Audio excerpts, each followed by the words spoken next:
Okay, number 4. How many quarts are in a gallon?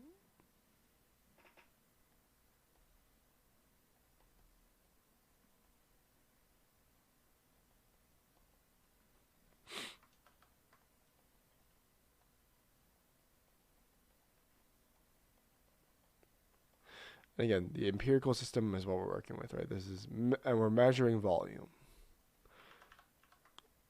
Empirical, and we're measuring, this is measuring volume here. Sorry, give me a second, let me rewrite this word here.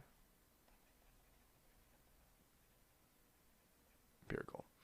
And we're measuring volume. Okay, so it's asking again, how many quarts are in a gallon? Well, I can write down my my conversion charts here first, and actually, my answer actually already comes in the first conversion here. 1 gallon here equals 4 quarts here, and this is something you're probably going to need to memorize if you're looking to do conversions. 1 gallon equals 4 quarts, and I don't actually have to write down much more further steps because I have this here as my answer. It's asking us how many quarts are in a gallon. We'll know that 1 gallon here equals 4 quarts, so therefore there are 4 quarts in a gallon, right? So again, this answer is correct. There are 4 quarts in a gallon. Again, not much math here because I'm not converting. The conversion table has already done the math for me here. So solution here is correct. Good analysis.